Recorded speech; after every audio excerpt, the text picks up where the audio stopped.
Hey everyone, welcome to Sapna Study Academy. Today we will study class 10 geography का last chapter, that is chapter 7 Lifelines of National Economy. सबसे पहले तो हम ये जान लेते हैं कि किसी भी नेशन की लाइफलाइंस क्या हैं। तो किसी भी नेशन का जो ट्रांसपोर्टेशन सिस्टम है, ट्रेड है, कम्युनिकेशन है, तो इन तीनों को हम कहते हैं लाइफलाइंस ऑफ नेशन। ये तीनों लाइफलाइन जितनी ज़्यादा अच्छी होंगी उतना ही ज़्यादा वो नेशन डेवलप होगा। सबसे पहले हम ट्रांसपोर्ट को डिस्कस कर लेते हैं। तो ट्रांसपोर्ट क्या है कि जो हम चीज़ों को एक जगह से दूसरी जगह पहुंचाते हैं तो इसे हम कहते हैं ट्रांसपोर्ट। तो जो ट्रांसपोर्ट है कैसे कैसे किया जाता है ये बहुत ही सिंपल है। हम कैसे कैसे ट्रांसपोर्ट को देखते हैं, या तो ज़मीन पे चलते हैं जितने भी रोड्स वगैरह होते हैं, ठीक है, जैसे हमारे रोडवेज हो गए, जितनी भी सड़कें हैं, रेलवेज़ हैं, पाइपलाइंस हैं, सब किस पे हैं, ज़मीन पे हैं। तो एक क्लासिफिकेशन ये हो गया। सेकंड कैसे हो सकता है, पानी में हो सकता है, जैसे इनलैंड है, ओवरसीज़ है, तो ये सब क्या हो गया आपका वाटर का हो गया। थर्ड आ जाता है आपका एयर। इसमें आपको दो तरह से क्लासिफाई किया हुआ है, एक है डोमेस्टिक एयरवेज एंड सेकंड है इंटरनेशनल एयरवेज। डोमेस्टिक एयरवेज के भी आगे टू टाइप्स हैं, पब्लिक अंडरटेकिंग और सेकंड है प्राइवेट एयरलाइंस। इन्हें अब हम वन बाय वन स्टडी करेंगे। लैंड ट्रांसपोर्ट के बारे में इसमें आपको तीन तरह के बताए थे। उसमें है फर्स्ट रोडवेज। तो जो आपके रोडवेज हैं, India has second largest road network.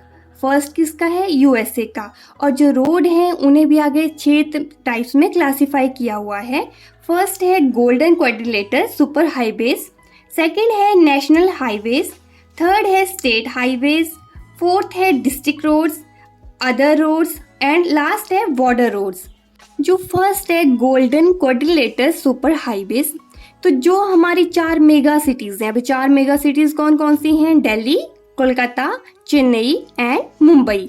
तो जितनी ये 4 मेगा सिटीज़ हैं ये आपस में कनेक्ट करता है। यहाँ आप मैप में देखेंगे ये मुंबई है, दिल्ली, कोलकाता और चेन्नई, तो इन सबको ये आपस में कनेक्ट करेगा। अभी आप यहाँ पे देखेंगे ये वाला जो आपका दिख रहा है ये क्या हो रहा है, क्वाड्रिलेटर सा फॉर्म करता है। इस वजह से इसका नाम दिया गया है golden quadrilateral super highways.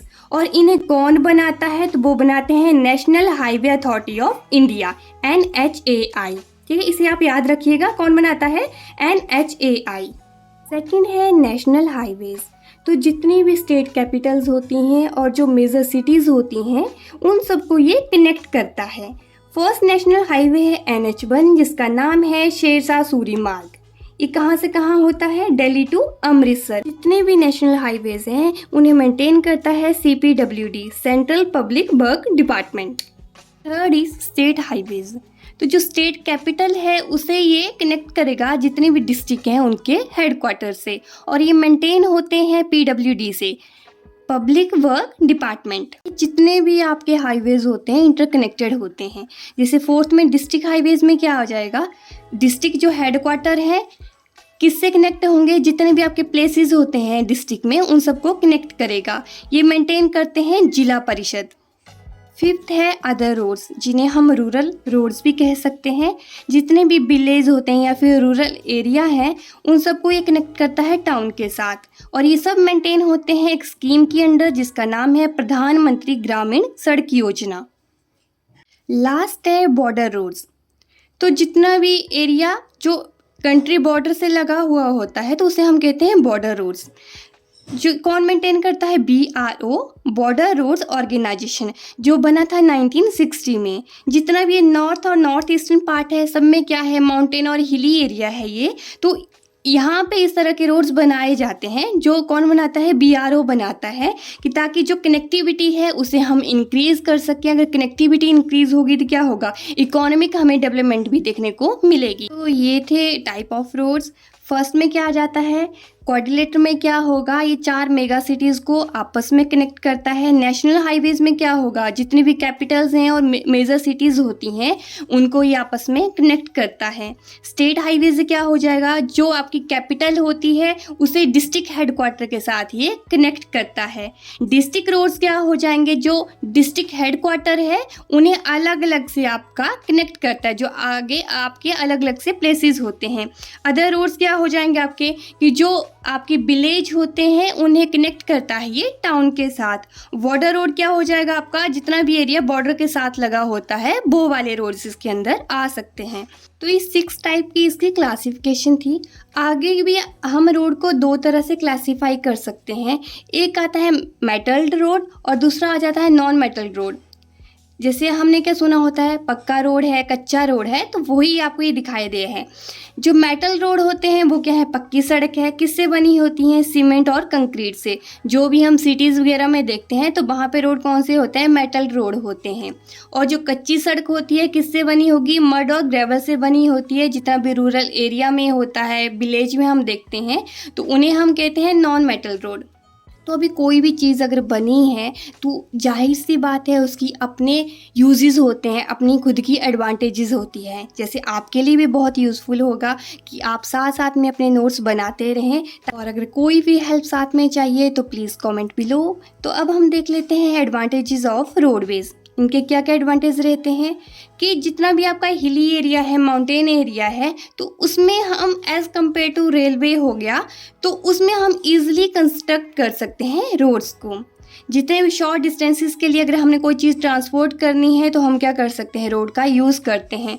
Door to door service हमें मिल सकती है, हमारे घर तक सामान हमें मिल सकता है।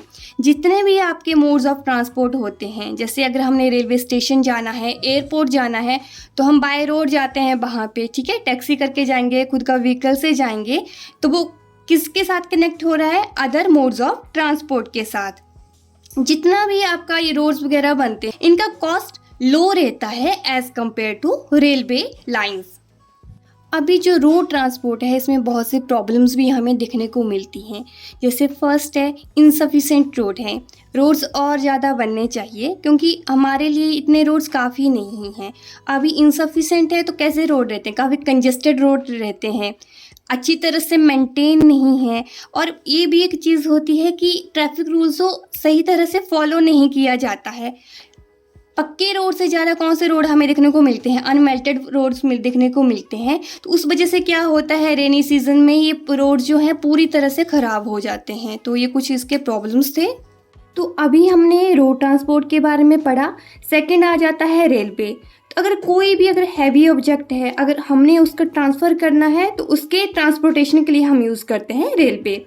रेलवे को सबसे पहले इंट्रोड्यूस किया था ब्रिटिशर्स ने, और जो फर्स्ट पैसेंजर ट्रेन चली थी वो चली थी 1853 में, मुंबई टू ठाणे।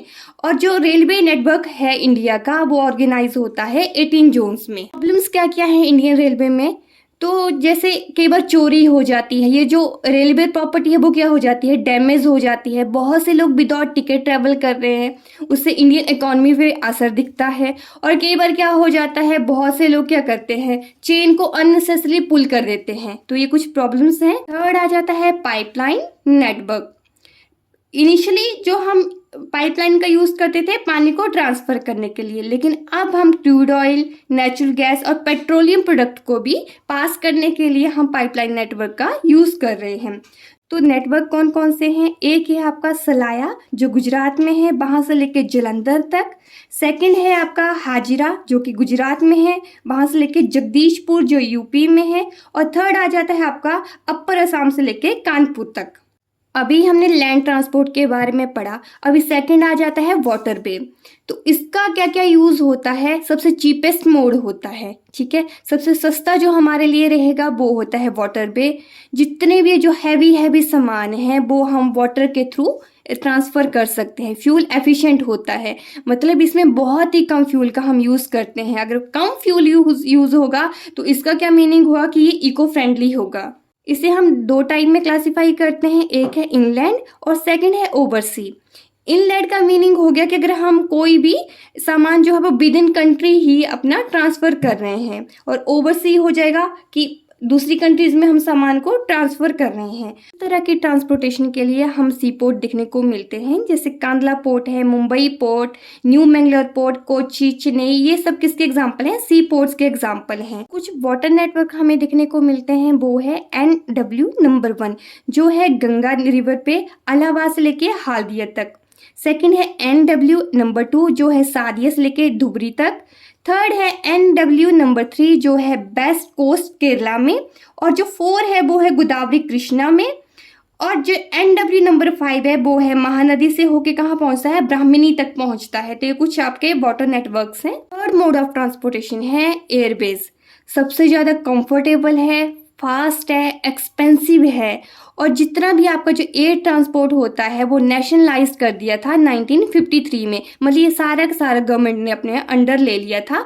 और जो गवर्नमेंट है, हमारी जो सरकार है, उनके अंडर जो एयरलाइन आती है वो है एयर इंडिया, और जो हेलीकॉप्टर है उसका नाम है पवन हंस। इसके साथ ही जो हमारी ट्रांसपोर्टेशन लाइफलाइन थी वो यहीं पे फिनिश होती है। सेकंड, अब हम कम्युनिकेशन का देख लेते हैं। तो कम्युनिकेशन क्या हो जाता है, एक दूसरे के साथ कोई भी बात करनी है तो उसे हम किस तरह का नेटवर्क यूज़ करते हैं।